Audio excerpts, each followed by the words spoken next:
Bem-vindos, essa é a aula de coordenação de políticas públicas em ambientes institucionais federativos. Aqui a gente vai apresentar de forma panorâmica o debate, principalmente acerca da literatura brasileira, sobre o federalismo e as relações federativas entre entes no Brasil. Então a gente vai se debruçar sobre políticas sociais e outras políticas que estão ancoradas em âmbito normativo e que exigem coordenação do ente federal ou mesmo coordenação de entes estaduais junto a municípios. Essa é a perspectiva da aula, apontando traços de centralização e descentralização nessas relações. Já adianto que alguns barulhos escusos podem aparecer durante a gravação. Com esse contexto de Covid, a gente está fazendo quase tudo em casa, então não é o melhor ambiente para a gente gravar uma aula. Vários barulhos, interferências aparecem. Eu tentei editar o mínimo possível para que a aula não ficasse muito truncada, mas isso às vezes é inevitável, então já peço a compreensão de vocês aí por esse momento. E qualquer dúvida, o e-mail está aí. É só me escreverem que a gente soluciona qualquer percalço, qualquer dúvida que surgir ao longo do caminho. A atividade dessa aula está lá no último slide. Seguindo os slides e seguindo a bibliografia, vocês não vão ter problemas em me entregá-la na data combinada. Um abraço, boa aula a todos. Então, para a gente começar a destrinchar as relações federativas e seus arranjos federativos, a gente tem que ter em mente algumas teorias, alguns modelos, de federação. Então, o primeiro modelo aí que a gente pode observar é a questão do federalismo dual. O que seria esse federalismo dual? Seria a ideia de que dentro de uma unidade territorial, como por exemplo um estado-nação, você teria diferentes níveis de autoridade federativa, mas com autonomia. Um exemplo dessa autonomia é o caso dos Estados Unidos, por exemplo, Você tem aí gigantesco como unidade territorial, porém cada unidade da federação ela possui uma capacidade legislativa própria, que compete inclusive com legislações federais em algum momento. Mas a questão é, você tem alguns estados que liberam substâncias químicas, você tem outros que bem, e enquanto o ente nacional deixa aos estados legislarem isso, Assim como outras práticas, idade para tirar carteira de habilitação, etc. Os Estados Unidos é um exemplo de federalismo dual. Porém, ao mesmo tempo, a gente tem o federalismo dual como não conseguindo explicar a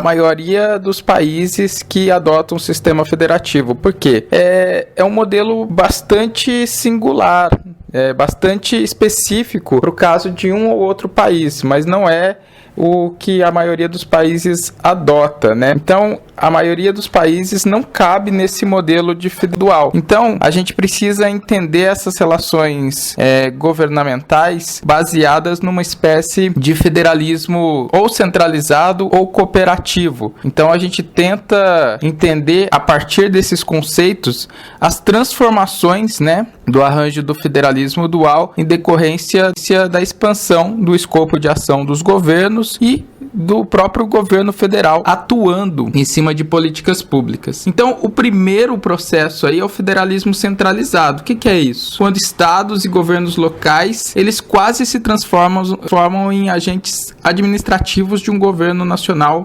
com grande envolvimento nos assuntos subnacionais. Então, haverá um predomínio nos processos de decisão e no controle dos recursos financeiros. Então, o ente nacional, aquele ente centralizador, ele possui uma gerência e uma participação muito grande nos assuntos dos entes subnacionais. E o segundo, que é o federalismo cooperativo, ele pode ser caracterizado por formas de ação conjunta entre esferas de governo em que as unidades subnacionais mantenham autonomia significativa, tanto no âmbito decisório e incapacidade de autofinanciamento. Esse é um arranjo muito mais complexo, que pode combinar concepções de descentralização ou pode ser um arranjo mais centralizado. Isso daí, mais uma vez, varia de acordo com cada caso de cada país que a gente pegar para discutir, né? E o caso do Brasil? A gente poderia enquadrá-lo nessa discussão teórica aí, né? que a gente está vendo no texto da Maria Hermínia Tavares de Almeida, os textos da Marta Rett e também o texto da Túlia Faletti, que trata justamente sobre descentralização e modelos de trajetória de cada um desses casos, né? Mas vamos pegar o caso brasileiro aqui para a gente ser bem específico. No caso da Federação Brasileira, a gente tem um marco temporal importante para dar conta, que é, obviamente, a Constituição de 1988. O que foi pactuado ali? O modelo cooperativo adotado combinou a manutenção de áreas próprias. Bom, e no caso do Brasil, né? Qual desses modelos que a gente poderia caracterizar a Federação Brasileira, né? Então a gente tem um marco temporal muito importante para trabalhar em cima, né? Que depois daquilo virou outra coisa, né? Que é a Constituição de 1988. O que foi adotado ali na Constituição de 88? O modelo cooperativo adotado, ele combinou a manutenção de áreas próprias de decisão autônoma dos estados, juntamente com descentralização no sentido de transferência da autonomia decisória de recursos para governos subnacionais e transferência para outras esferas de governo de responsabilidades pela implementação e gestão de políticas e programas definidos no âmbito federal. Então, a avaliação dos rumos do federalismo brasileiro, em termos, né, da polaridade entre descentralização e recentralização, ela deve levar em conta a complexidade desse arranjo cooperativo e as formas distintas que isso assume nas relações governamentais entre diferentes áreas de políticas públicas. Então também não é a gente afirmar que existe um modelo federativo único e que ele é seguido à risca, né? Então cada tipo de política pública você tem um determinado modo de coordenação diferente de outro a âmbito federativo.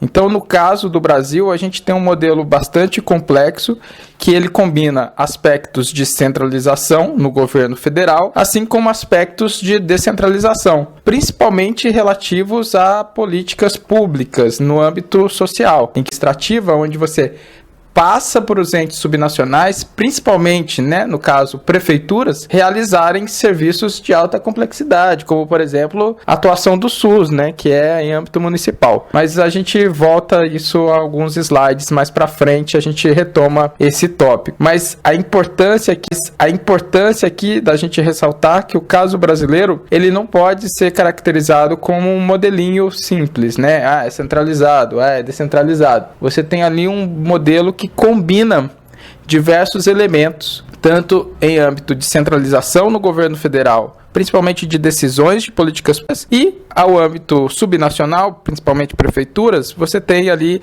a descentralização administrativa, né, onde você tem serviços sendo prestados pelos entes subnacionais, com políticas gestadas no governo federal. Então é uma combinação entre centralização e E o que a gente entende por descentralização? Então, descentralização, ela pode ser caracterizada como um processo de reforma do Estado, que é composta por um conjunto de políticas públicas que transfere responsabilidades, recursos ou autoridades de níveis mais elevados do governo para níveis inferiores, no contexto de um tipo específico do Estado. Então, dado que essas políticas objetivam reformar o Estado, seu conteúdo em sua interação com os sistemas políticos e econômicos mais amplos, elas se tornam altamente de Estado que buscam reformar. Isso também quer dizer que a história importa, né? Que nós temos que pensar a reforma do Estado, né? Porque a descentralização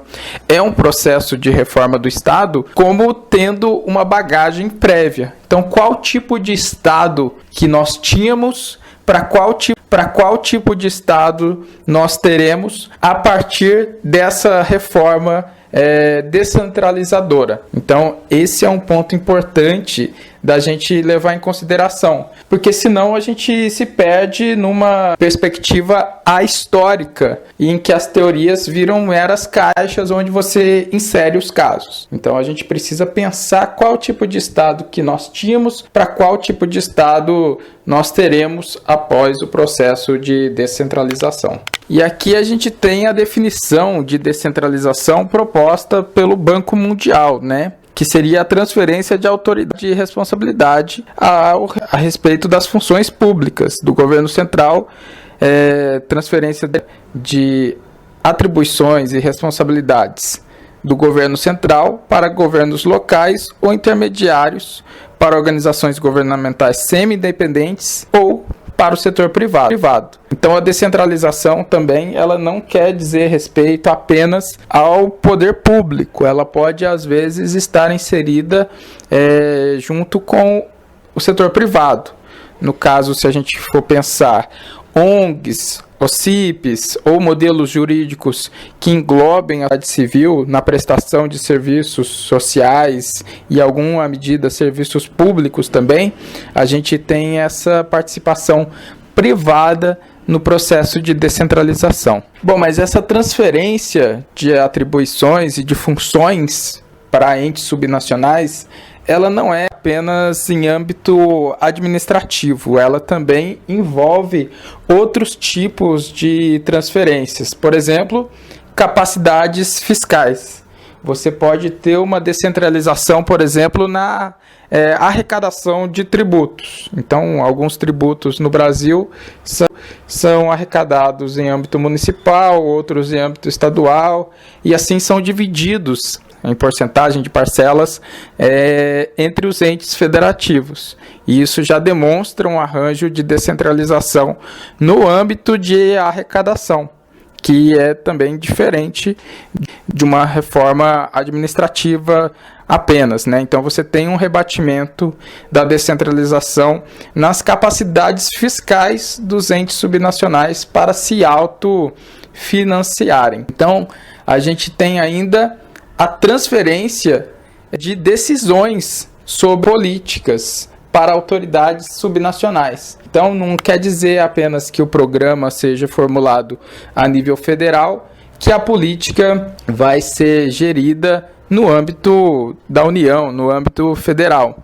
Muitas vezes as decisões sobre a implementação da política recaem sobre o ente subnacional. E isso demonstra uma transferência de autoridade dentro dessa perspectiva de descentralização. O caso mais famoso aí da letra B é a transferência para outras esferas de governo de responsabilidades pela implementação, gestão de políticas e programas definidos no âmbito federal, né? As políticas sociais, principalmente, elas são atribuições de coordenação e de concepção a nível federal, porém sua implementação é a nível subnacional. E isso é o caso mais clássico que temos aqui dentro do país.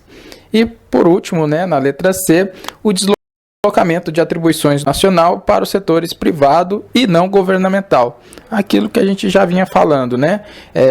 Participação de ONGs, OS, OCIPs e diversas outras formas jurídicas de participação da iniciativa privada junto ao poder público na realização de políticas públicas ou mesmo implementação de serviços sociais para a população. Então, isso também é uma forma de descentralização um pouco menos trabalhada na literatura, dado também pelo contexto que a gente viveu aí no início do século XXI, né, nas duas primeiras décadas aí.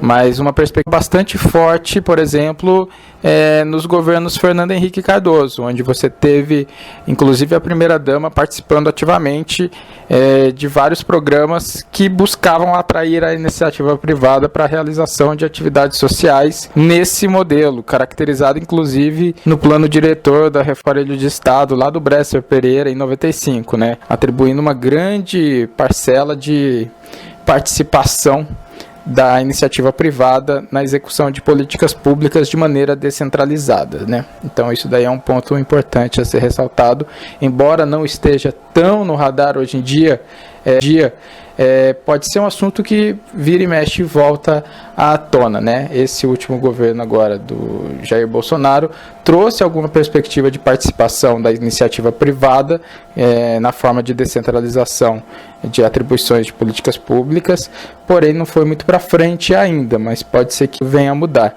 Então está no radar, porém não está sendo tão implementado quanto poderia ou quanto a legislação permite essa forma de... Bom, e na linha do que a gente vem falando acerca do processo de descentralização, é importante a gente ter a sequência histórica disso na nossa cabeça e pensar as variações possíveis, né, dos casos de descentralização. Então, entender a descentralização política, administrativa, fiscal, enquanto um processo é importante porque a gente contextualiza e a gente coloca a história a serviço da análise. Então a gente precisa entender como determinado tipo de sequência levou a um determinado resultado.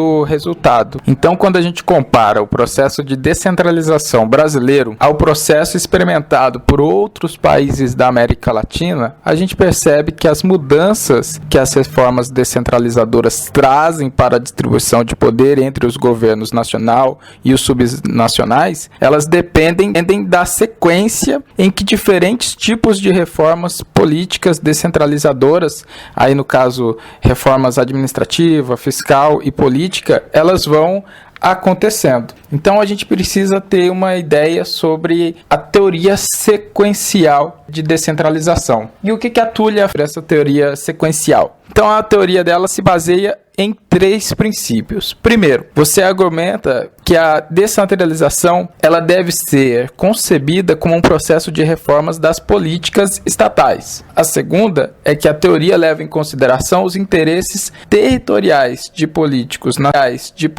nacionais e subnacionais. E por último, a teoria analisa os efeitos da sequência em que as diferentes políticas descentralizadoras, desdobram-se ao longo do tempo. Então a gente precisa entender que, nessa perspectiva, os atores nacionais e subnacionais, eles têm interesses próprios durante o processo de descentralização, ou seja, eles, digamos assim, têm um interesse egoísta em alguma medida, mas eles têm interesses próprios numa determinada sequência, e isso ajuda também a entender o resultado que essas reformas não se dão num vácuo institucional. Elas são feitas ali frente a interesses desses entes, de acordo com as preferências, seja do ente subnacional ou seja do ente federal. E é a partir dessa perspectiva da Tullia que a gente precisa entender de descentralização. Agora a gente começa a entrar um pouquinho mais nesse processo de descentralização.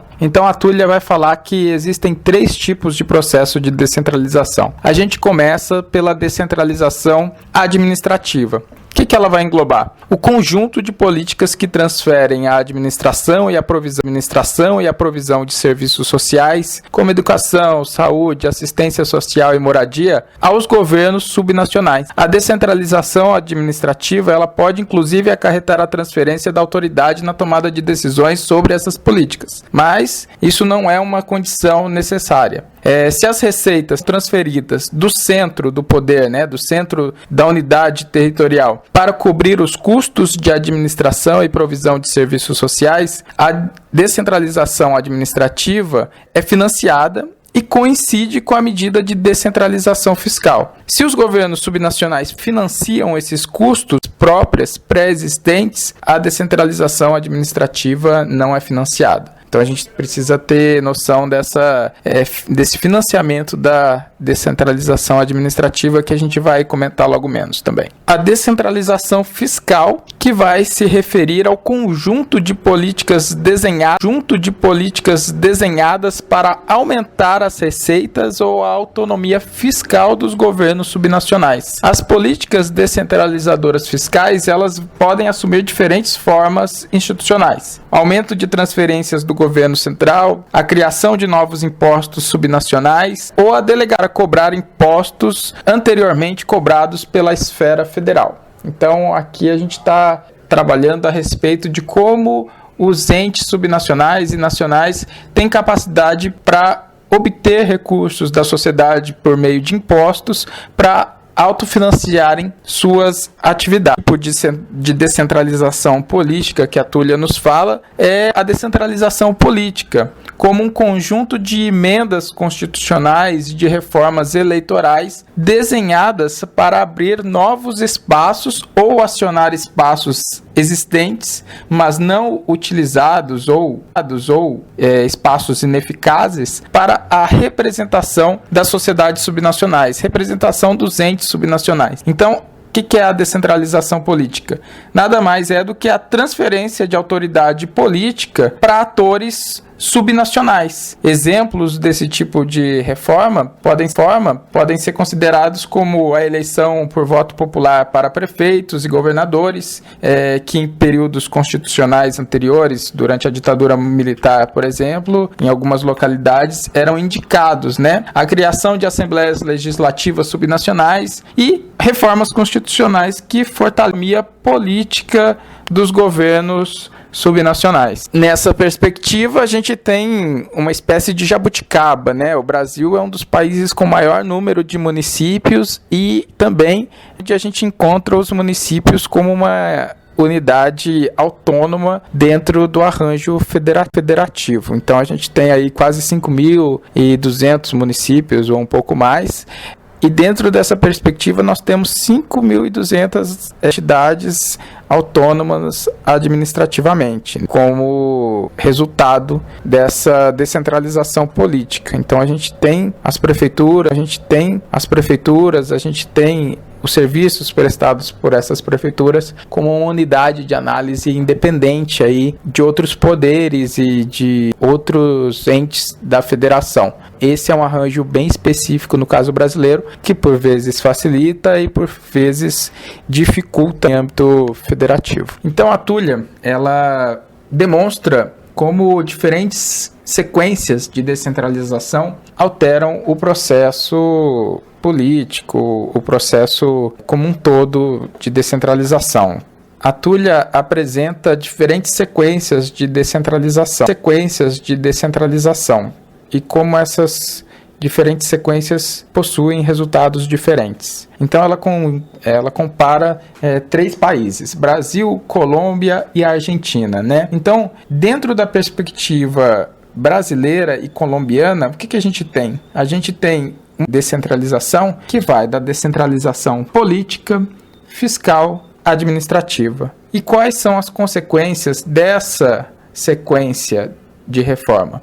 A gente tem um alto grau de autonomia para governadores e prefeitos em relação ao presidente. Por quê? A gente garante financiamento, a gente garante autonomia política e, por último, a gente garante a autonomia ali administrativa para essa descentralização. Esse tipo de sequência, segundo a Túlia, ela promove esse alto grau de autonomia para governadores e prefeitos em relação ao governo central. No outro caso que ela analisa, o caso argentino, a sequência de descentralização é diferente, no qual a gente tem uma descentralização administrativa para depois ter uma descentralização fiscal e, por último, uma descentralização política. Quais as consequências desse arranjo, dessa sequência?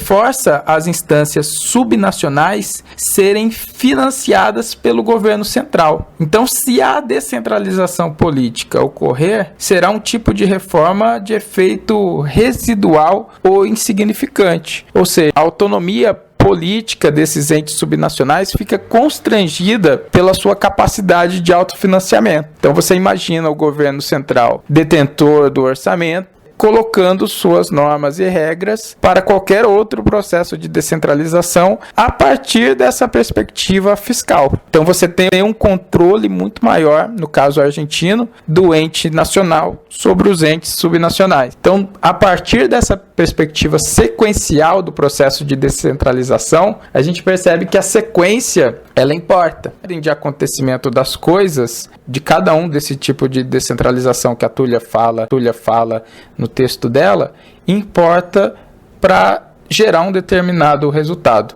Enquanto que Brasil e Colômbia possuem muito mais autonomia de seus entes subnacionais em relação ao governo central, a Argentina já é um caso diferente, em que os governos subnacionais estão mais submetidos à autoridade fiscal e administrativa do... E nessa perspectiva da Tulha, a gente passa a analisar o caso brasileiro agora. A gente precisa entender que os atores federais, tanto no âmbito nacional quanto no âmbito subnacional, eles possuem interesses diferentes em relação à sequência do processo de descentralização. Então, se a gente pega a sequência brasileira, que a gente parte de uma descentralização política, após uma fiscal e depois uma administrativa, ou seja, essa camada após camada de descentralização, o que a gente percebe na preferência dos atores em relação a isso? A preferência dos atores subnacionais é que, em primeiro lugar, e acima de tudo, a ação política seja feita em primeiro plano. Por quê? Se o presidente, ou seja, se a autoridade central não consegue controlar a indicação e a remoção de governadores e prefeitos, estes podem forçar a entrada na agenda de demandas e interesses de suas unidades territoriais sem medo de retaliação vinda de cima. Então, se os governadores e prefeitos eles têm de escolher entre a descentralização fiscal e administrativa, eles escolherão a transferência de receitas em relação à transferência de responsabilidades. Então, se você pensar que descentralização administrativa é a descentralização também de gasto, a última coisa que o ente subnacional quer fazer é o quê?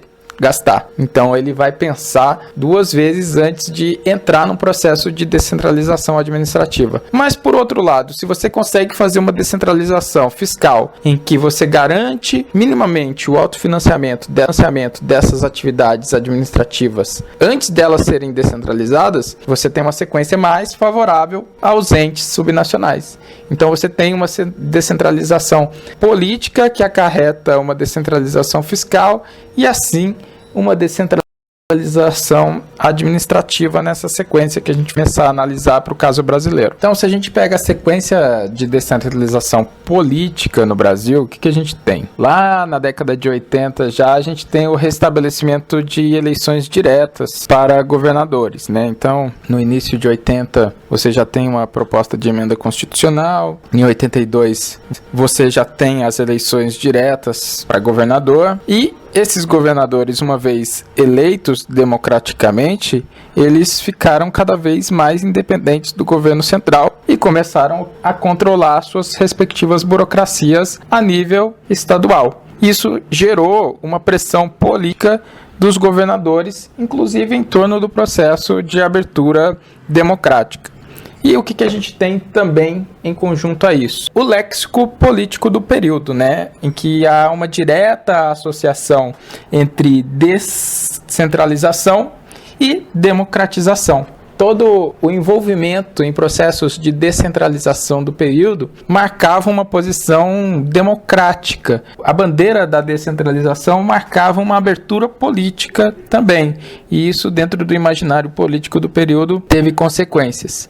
Então, a gente tem o governo militar terminando na década de 80 e tem essa brincadeira de que o governo militar ele terminou em 82, segundo Delfim Neto, né? A partir dessa perspectiva que a gente começou a empoderar os atores subnacionais. E a partir disso tornou quase irreversível a sequência da democratização, porque os entes nacionais já estavam dentro de uma conjuntura democrática de partilha do poder, né? Com eleições, o fim da intervenção do governo federal na nomeação de interventores, então isso daí favoreceu o processo de descentralização política do período. E quando a gente pega a perspectiva da descentralização fiscal, a década de 80 também foi importante. Então o fundo de participação dos estados foi ampliado de 10% para 14%, o fundo de participação dos municípios foi ampliado de 10% para 16%, a centralização que afetava a autonomia dos estados e dos municípios foi considerada uma tirania fiscal do governo federal, inclusive foi uma bandeira de governadores em busca de mais autonomia financeira, ou seja, capacidade para financiar seus estados e seus gastos públicos, buscando recursos na sociedade por meio de tributação. E lá em 84, né, a gente tem a Emenda Constitucional 27, que ampliou a autoridade de arrecadação de impostos municipais e aumentou as transferências federais automáticas, né, para estados e município. E a literatura trata isso como uma espécie de influência de bancadas subnacionais na Assembleia Nacional Constituinte. A gente teve todo o processo de construção da década de 80 favorecendo a descentralização principalmente em âmbito estadual, e a formação de bancadas constituintes com interesses regionais. A gente vai discutir um pouquinho melhor essa relação Congresso, federalismo, presidencialismo de coalizão daqui a pouco. Mas só para a gente seguir esse fio aqui, as bancadas subnacionais influenciaram o processo constituinte, ampliando o espaço fiscal para estados e municípios conseguirem autofinanciamento ou conseguirem melhores mecanismos de transferência fiscal para a realização de suas atividades. Continuando a sequência, a descentralização administrativa, né, que é onde você transfere os gastos para os municípios e para os estados, ela foi a última a acontecer nessa sequência que a Túlia coloca para nós, né? Então você tem a descentralização administrativa da educação e, por último, já na década de 2000, da assistência social. Então a descentralização da saúde, né, já foi um movimento iniciado na década de 80 pelo movimento sanitarista, que depois vai culminar na realização e no surgimento do SUS. Então você tem essa perspectiva de baixo para cima da sociedade civil e dos agentes públicos, né, da burocracia, seja de nível de rua ou de nível intermediário ali, favorecendo esse processo de criação do SUS. Então propiciou a descentralização dos serviços de saúde dentro dessa perspectiva de arranjo de política pública, inclusive, né? Não foi uma ideia exógena que veio de cima para baixo. Foi a própria Constituição do SUS que levou a esse modelo descentralizado na prestação de serviços públicos na área de saúde. Então são vários textos aí que analisam o surgimento do SUS. A Túlia Faletti tem textos interessantíssimos a respeito desse movimento sanitarista, no caso brasileiro, que analisa essa participação da sociedade civil, que analisa a participação dos burocratas na constituição disso, e mostra como o próprio arranjo da política pública levou o sistema a ter essa sistematização descentralizada. E no âmbito da educação, a gente tem aí a criação do Fundef e depois, posteriormente, do Fundeb, que são fundos, né, de descentralização de recursos para que entes subnacionais invistam em seus respectivos sistemas escolares, com transferências da União, transferências de governos estaduais também. Então você tem a participação no arranjo de coordenação federativa para a realização de políticas educacionais também. O Fundef e depois o Fundeb, eles foram importantes para acelerar o declínio da taxa de analfabetismo, a melhora do sistema educacional. Claro que a gente sabe que tudo isso ainda é muito precário no nosso país, mas na perspectiva de um arranjo federativo, é um avanço, é um ganho que a gente tenha a participação dos entes subnacionais na condução de políticas, porque ninguém melhor do que o próprio ente subnacional para conhecer as limitações e vantagens, né, do seu sistema. E muitas vezes, rankings, a gente vê o caso de Sobral, ele tem sido muito analisado em âmbito de coordenação de políticas públicas, né? Como um município do interior do Ceará conseguiu notas importantes no IDEB, conseguiu alavancar a qualidade da sua educação, então virou um case para vários gestores de públicas analisarem aí o caso de Sobral, apontando essa perspectiva de arranjo federativo para explicar o sucesso do sistema de ensino de Sobral, investindo em professor, investindo em material humano e garantindo a capacidade de financiamento do sistema. Isso é uma perspectiva, é um case que tem sido trabalhado por muitos analistas de políticas públicas no âmbito de educação. Sandra Gomes, na Federal do Rio Grande do Norte, tem trabalhos interessantíssimos sobre isso. O próprio Fernando Abrúcio também tem trabalhos sobre isso. E o Todos pela Educação, que é um movimento da sociedade civil, também tem alguns indicadores a esse respeito bastante interessantes. E por último, a criação do SUAS, né? Já em 2005, onde a gente tem a sistematização de um sistema único de assistência social, o que carecia a assistência social no âmbito de um isomorfismo próximo ao que o SUS se tornou na década de 80. Todas essas três áreas de políticas sociais, né, que a gente está tratando com mais ênfase aqui na descentralização administrativa, elas são resultados de um arranjo de coordenação entre a instância federal e as instâncias subnacionais. Então, o Fundeb, o Fundef, o SUS, o SUAS, a coordenação, a concepção é federal, mas a execução desses programas e dessas instituições é a nível subnacional. Quem executa a máquina está na ponta da linha, está lá no ente municipal muitas vezes. Os estados nessa questão, eles são meio ausentes na literatura e assim na própria vinculação com as políticas públicas, né? A gente vai falar um pouquinho sobre o âmbito dos estados nesses arranjos federativos, mas os estados são um ente meio que esquecido nessa relação, não só esquecido por falta de cuidado nas análises, mas também por um vazio ocupado nessa relação entre União e municípios, que o estado fica meio sem função.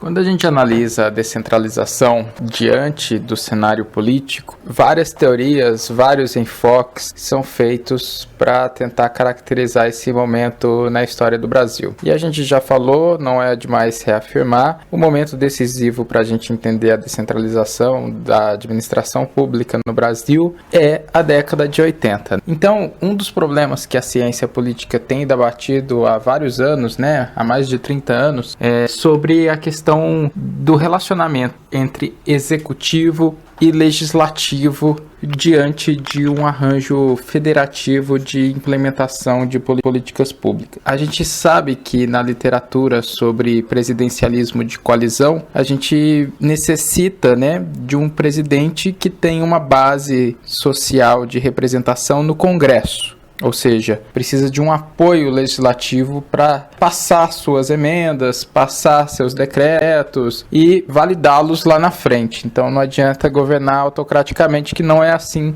que funciona no sistema presidencialista brasileiro, assim como outros países do mundo. Então, quando a gente pega essa questão da descentralização, o debate é bastante acirrado nesse sentido. Nesse slide, o que a gente apresenta? Justamente a visão de que o governo federal estaria amarrado aos entes subnacionais por conta da perda de autonomia do governo federal diante desses entes subnacionais.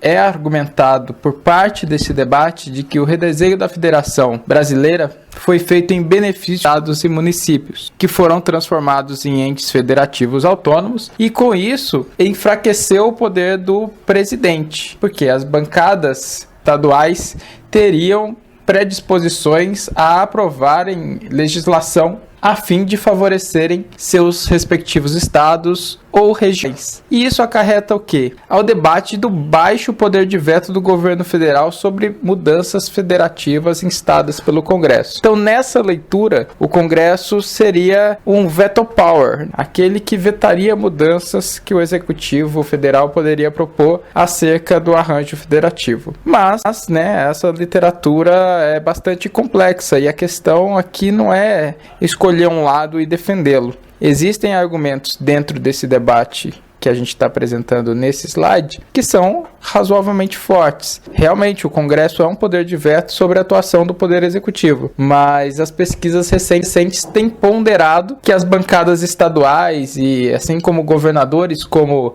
coordenadores de bancadas estaduais, explica pouco da atuação parlamentar brasileira. Então, se a gente pegar o que explica a atuação parlamentar brasileira, a gente vai ver muito mais a questão da fidelidade partidária, a questão dos compromissos e alianças entre partidos e coalizões, do que uma lealdade à região do parlamentar. Então, isso daí tem um ponto decisivo de explicação que coloca em xeque esse argumento acerca do processo constitucional de 88 e joga luz sobre essa relação legislativo nos arranjos federativos. E é justamente se contrapondo à visão que o slide anterior tentou mostrar, que a gente tem aqui essa relação federação versus Congresso, né? Não é uma relação de antagonismo, mas é uma relação bastante conturbada e complexa. Então, os formuladores da Constituição de 88, eles colocaram em voga o modelo federativo com ampla autoridade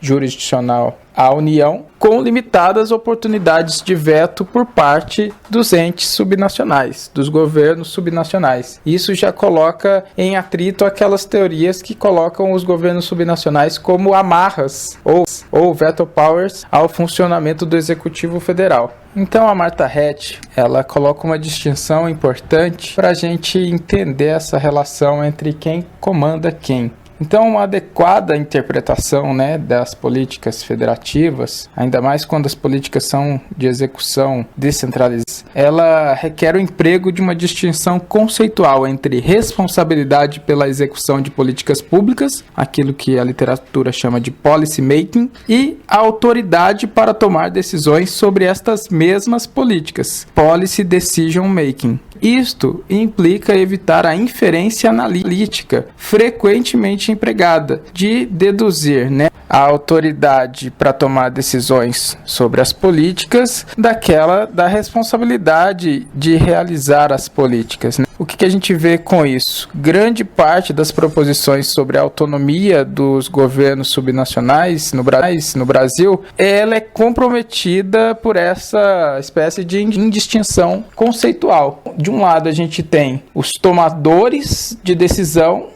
e do outro lado a gente tem os implementadores de decisão, numa corrente, numa cadeia de decisões e realização dessas decisões. Esse antagonismo colocado por alguma parte da literatura de que Congresso e Federação atuam em sentidos diferentes ou antagônicos, ou mesmo que o presidencialismo de coalizão não funciona bem num regime federativo, esquece de analisar essa distinção conceitual do policy making, do decision making aí, que é importante para a gente levar em consideração o papel de cada ente federado, assim como o papel de coordenação do governo. E o mais importante, ressaltado pela Hatch, é que, embora as unidades constituintes sejam politicamente autônomas e tenham habilidade na arrecadação de tributo e de execução de políticas públicas, a autonomia desses entes federados, a autonomia decisória desses entes federados, ela não pode ser adequadamente interpretada se a gente ignora a extensão em que a agenda dos governos subnacionais é afetada pela regulação federal. Portanto, né, se a gente examina as desigualdades territoriais de acesso dos cidadãos brasileiros às políticas públicas, isso requer a gente analisar também o quê? O nível superior, o nível federal, como a regulação federal interfere na implementação dessas políticas públicas, que não é apenas olharmos para os entes federados e tentar explicar a partir dali todo o conjunto de relações federativas. Justamente a gente está num curso de coordenação, por isso é importante olhar cada um dos níveis da federação e analisar esse processo. E aqui mais uma vez, né, aquilo que alertamos no slide anterior. O que explica o comportamento de deputados e senadores é sua fidelidade à orientação de voto dos líderes partidários. Então o argumento das bancadas estaduais ou das bancadas regionais, ele torna-se bastante frágil frente a evidências acerca da disciplina partidária ou de indicação do líder partidário em processos de votação. Então isso daí dificulta o argumento de que elites regionais comandam o país por meio de seus deputados, por meio de suas bancadas dentro do Congresso Nacional. O que explica essa coordenação dentro do Congresso é muito mais a disciplina partidária do que a fidelidade à bancada. Um ponto interessante sobre o processo de descentralização é a gente pensar a descentralização fiscal, porque muitas vezes a gente foca na descentralização administrativa, que é aquela parte mais aparente da política pública, onde os entes subnacionais estão prestando serviços e implementando políticas públicas. Porém, um aspecto muito interessante da descentralização é a parte fiscal, a parte de receitas que o Estado usa para manter seu funcionamento. Então, a descentralização fiscal pós-88, pós-marco constitucional, beneficiou, sobretudo, estados e municípios, como na sequência da Tullia Faletti. Você tem ali uma descentralização fiscal antes de uma descentralização administrativa, o que favorece o ente saber os recursos com o que vai trabalhar. E isso se fortalece principalmente na arrecadação de impostos, por exemplo, imposto de renda, impostos de produtos industrializados.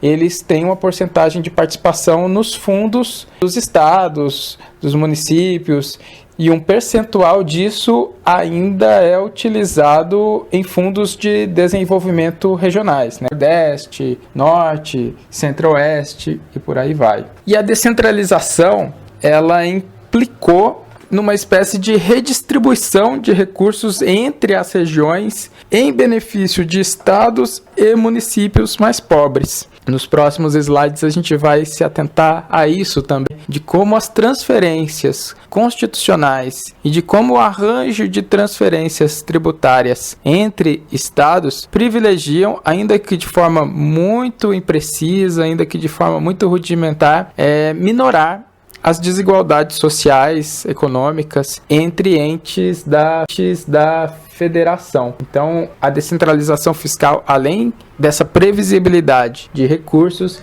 ela também favorece um desenvolvimento regional mais igual, mais equânime, ou menos desigual, conforme a nomenclatura que quisermos utilizar. Porém, um efeito negativo da descentralização fiscal pós-88 é o surgimento de uma forte guerra fiscal, principalmente na década de 90, em que tivemos entes federados, principalmente estados, e algumas vezes até municípios, brigando para abrigarem empresas, plantas industriais, oferecendo benesses fiscais, redução de impostos, atração desse capital para a sua respectiva região, desonerando a folha tributária. Então isso gerou um forte movimento de guerra fiscal no Brasil, montadoras de automóveis, fábricas de alimentos, fábricas de aço, ou seja, uma pleiade de indústrias que brigaram por recursos dentro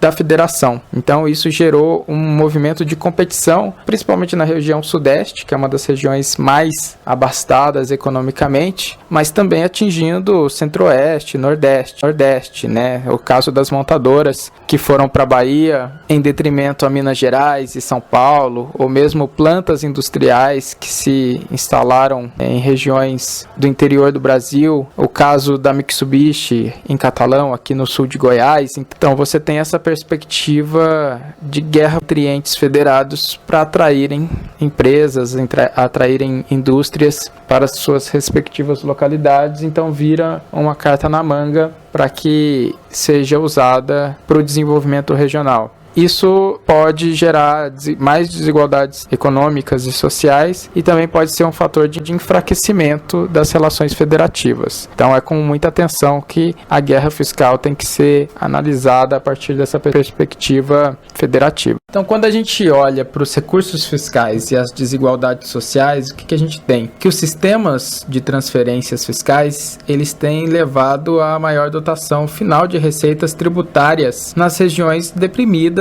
economicamente, ou municípios, estados com baixa capacidade inicial de geração de recursos tributários. Então a gente analisando o caso das regiões norte, nordeste e até mesmo centro-oeste em alguma medida, nós temos aí alguma espécie de transferência de recursos de estados mais ricos para estados mais pobres. O próximo slide a gente analisa isso com base num trabalho do IPEA, que a gente olha esses recursos sendo distribuídos na federação. Os dados apresentados na tabela para o ano de 2010 mostram que, em particular, após o recebimento das transferências federativas obrigatórias, o conjunto dos estados da região Nordeste aumenta seu nível inicial de recursos fiscais. Mais do que isso, a ação transferidora do governo central ficou mais forte em termos dos volumes transferidos até 2010, porque antes era menos e depois, de 2013 para frente, também foram menos recursos. Então, se vocês seguirem o link da tabela, que está no slide aí, vocês vão ver lá que se em 2000 o cidadão médio nordestino detinha, mesmo após transferências, o equivalente a 65,1% do cidadão médio nacional, em 2010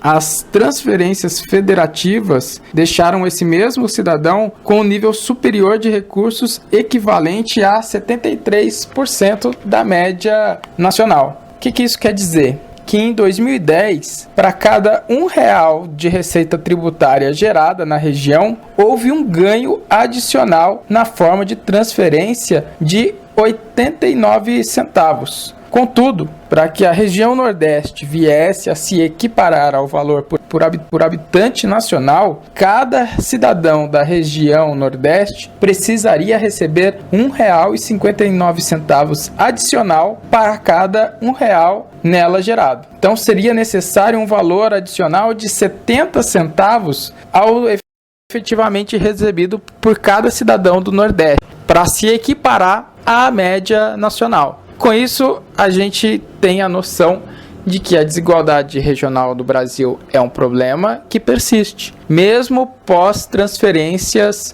fiscais que estão na Constituição. Então, a desigualdade territorial no Brasil é também uma desigualdade fiscal, em que estados mais ricos se apropriam de mais recursos e estados que não têm plantas e bases industriais ou de geração de receita própria tão mais ou bem desenvolvidas do que as regiões sul, sudeste, ainda carecem de transferências de recursos para se equipararem a essas regiões. Então, temos um Estado nacional relativamente bem provido de recursos, porém com uma distribuição regional ainda bem deficitária em relação às desigualdades regionais. E o que essa tabela nos mostra é que a receita inicial e as receitas pós-transferências mitigam parcialmente essas desigualdades, porém, longe de solucioná-las ainda, elas permanecem visíveis ao longo do tempo. E essas desigualdades regionais, elas tendem a ser aprofundadas em momentos de crise econômica, em momentos de baixa perspectiva de crescimento econômico, e isso daí favorece o aumento das desigualdades sociais num país tão grande como o nosso e bastante desigual ainda. Aqui a gente reafirma aquela perspectiva de que os entes federados, eles não têm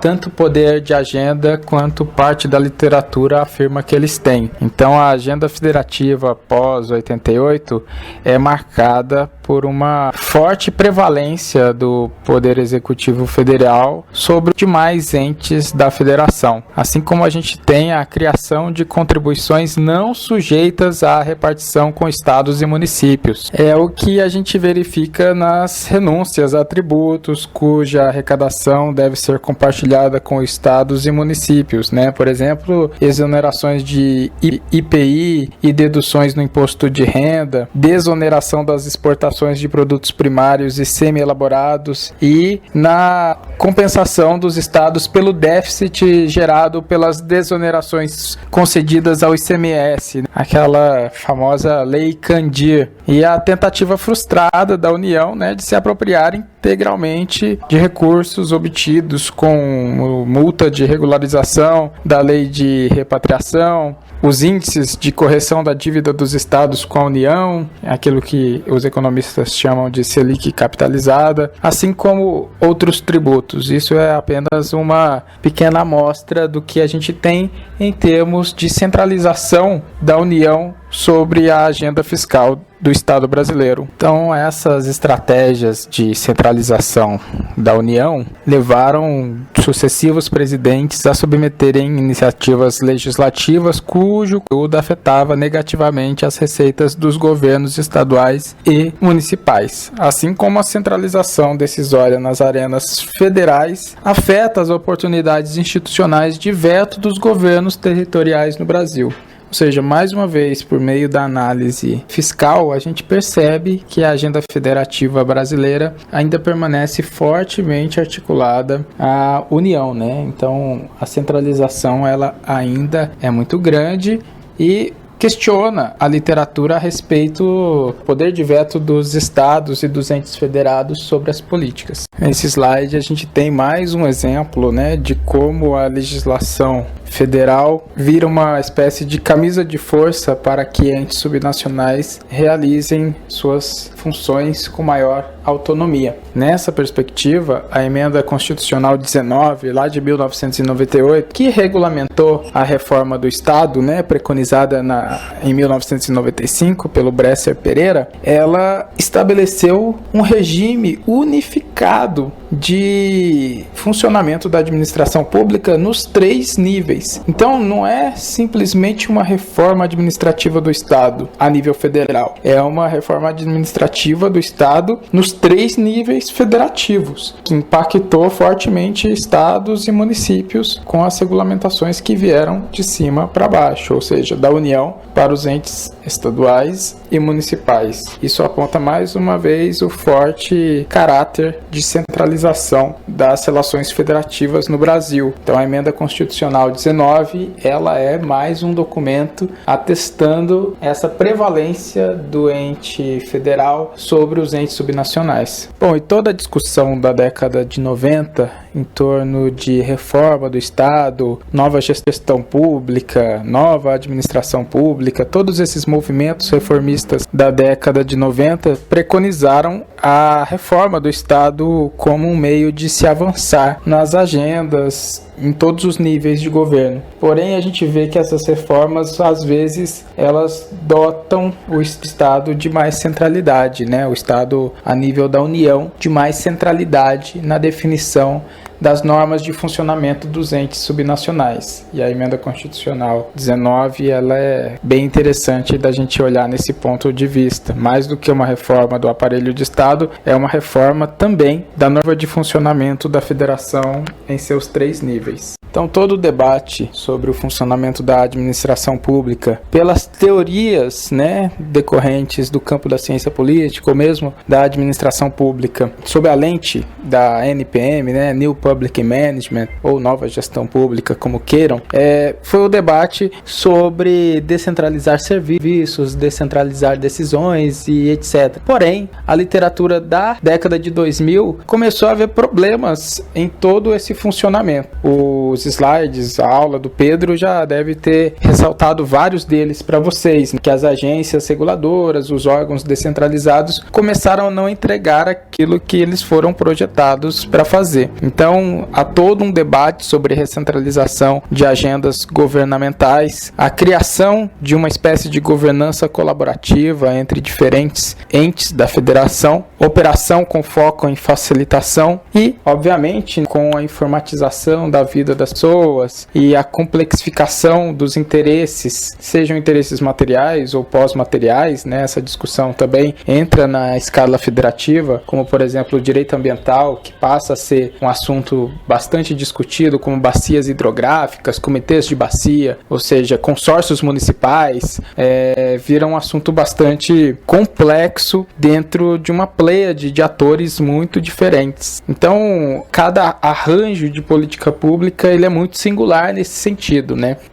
Isso a gente vai ver um pouco na aula de coordenação de políticas públicas setoriais. A gente vai ver que cada arranjo ele tem uma especificidade, assim como cada arranjo ele trabalha num registro federativo interessante e diferente entre si também. Como tipos de políticas públicas federativas, nós temos 2, as constitucionalizadas e as normatizadas, né? as constitucionalizadas foram objetos de emendas constitucionais que definiram a participação dos entes federados nas políticas, né? Assim como a vinculação de recursos das 3 esferas ao seu provimento. Saúde, educação, são algumas das principais que estão por aí. Então, no caso de saúde e educação, a Constituição prevê que cada esfera do governo deve aplicar uma parcela mínima da arrecadação de receitas com impostos em educação e saúde. No caso de estados e municípios, 25% da receita arrecadada com imposto deve ser gasta com educação. Para a União, a parcela é de 18%. Assim como a saúde, em estados, o valor vai ser de 12% da receita e para os municípios, 15%, né? Então, você tem uma vinculação de um mínimo ali de gasto com essas áreas por ente federado atribuída constitucionalmente. E a adesão a essas políticas é quase obrigatória dos entes federados, porque está ligado diretamente à Constituição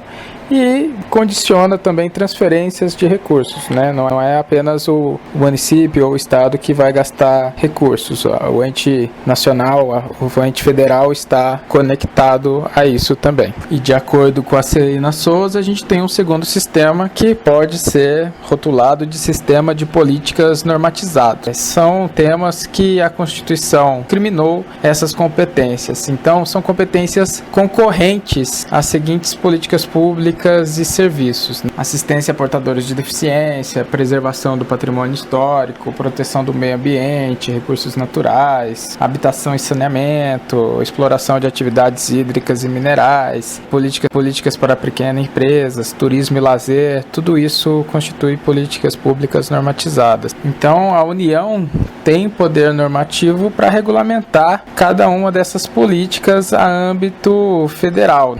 E ela tem feito isso por meio de vários instrumentos, inclusive. Então, nesse sentido, diferente das emendas de saúde, educação básica, a maioria dessas políticas normatizadas, a sua adesão é voluntária, por meio de convênios, cumprimentos de algumas regras, porém não tem recurso associado diretamente a essas políticas. Não há nenhuma transferência obrigatória ou estabelecimento de participação de determinada receita na consecução dessas políticas. Inclusive, algumas dessas políticas, por exemplo, combate à violência, às drogas, à segurança pública, seria um esforço incólume, sem eficácia, ser atribuído apenas aos estados, sem coordenação com a União. Então, nesse sentido, as políticas públicas normatizadas, longe de estarem alijadas de um processo de coordenação por não terem recursos constitucionalizados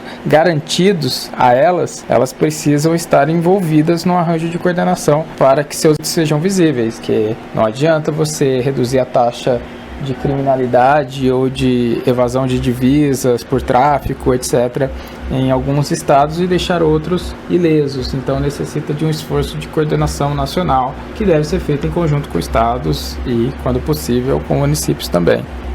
E uma das limitações é justamente a falta de estudos sobre políticas normatizadas, que carece de estudos acerca de arranjos de coordenação, seu funcionamento com entes da União. Então a gente tem evidências, mas talvez não tenha a sistematização adequada de recursos para desenvolver pesquisas nesse sentido. Então fica como tema aí para vocês refletirem também e, se desejarem enfrentar algum desses desafios no trabalho dessa aula, estamos abertos aí para concorrentes. Deu para a gente perceber que o debate federativo brasileiro é um tema bastante complexo. A gente deu um panorama aqui sobre o estado da literatura, o estado da arte da literatura, quais são os principais debates e correntes, e percebemos também que o poder de coordenação do governo federal, ele é muito grande. Então existe toda uma discussão acerca dessa centralização e, a partir disso, pensar em novos pactos federativos, né? Tanto que a gente tem acompanhado na imprensa e nas discussões sobre isso, a reforma do Pacto Federativo, como tem sido tratada, ou o programa Mais Brasil do governo atual. A gente percebe um esforço de tentativa de descentralização e maior autonomia dos entes subnacionais. Talvez o caso mais flagrante aqui nessa nossa discussão seja a queda do teto de gastos com educação e saúde dentro de estados e municípios, unificando cada um desses itens dentro de um pacto, de um piso comum acerca disso. A proposta é unificar o piso dos gastos com saúde e educação para a União, estados e municípios, não existindo mais um mínimo para cada área, e sim um mínimo geral. A justificativa para isso seria dar mais liberdade para os gestores compensarem gastos de uma área para outra conforme as necessidades de estados e municípios, e federal também. Porém, os problemas levantados é que isso pode ser usado para áreas que nada tem a ver com a finalidade de saúde e educação, deixando gente desamparada ou mesmo sem assistência do poder público em saúde e educação. Então a gente tem visto esse debate também acontecendo. PEC está parada com esse contexto todo que vivemos, mas é uma PEC de difícil aprovação. O governo é ciente disso, mesmo pelas propostas, como extinção de municípios com menos de 5 mil habitantes, fusão, na verdade, desses municípios com municípios maiores, é um debate aberto. E a descentralização necessita de mecanismos de coordenação. A gente precisa ter o ente federal juntamente com os entes subnacionais trabalhando para que as políticas sejam implementadas. E a descentralização tem a vantagem de levar a política pública para mais perto do seu público-alvo, trazendo o serviço público para mais perto do cidadão e assim fornecendo uma assistência do Estado, principalmente as classes populares, né, são usuários em maior número desses serviços públicos. E por último, cada tipo de política possui arranjos federativos específicos. Como a gente vai ver ainda na aula de coordenação de políticas públicas setoriais, cada política tem um determinado arranjo muito singular, muito específico, mas que dá para a gente rastrear alguns padrões. Então fica o convite aí para entrar na próxima aula. Não sem antes eu passar a atividade dessa aula no próximo slide. Chegamos na atividade da aula. Eu quero que vocês, com base na literatura selecionada para essa aula de hoje e ancorado nos artigos 23 e 24 da Constituição Federal, eu quero que vocês me apontem e respondam cada uma dessas questões elencadas para um tipo de política. Se você quiser fazer de mais de um tipo de política, pode fazer. O limite de páginas, eu estou pedindo aí no mínimo 2 páginas, sem um limite específico para além. Mas entre 2 e 5 páginas, acho que está ok para a atividade ser feita, colocando a bibliografia, citando direitinho, as fontes que utilizarem, pode utilizar a internet, fiquem absolutamente à vontade. E a entrega é feita no e-mail do professor, que está aí no slide também, e qualquer dúvida, só me escreverem. E qualquer dúvida acerca da aula, ou acerca de alguma ideia contida na aula, fiquem mais do que convidados para me escreverem e solucionar suas dúvidas. O ideal é a gente ter a compreensão do assunto de uma maneira panorâmica, mas também ressaltando os traços específicos, sem cair em generalizações abstratas. Então eu aguardo o trabalho de vocês dentro dessa perspectiva apresentada aqui.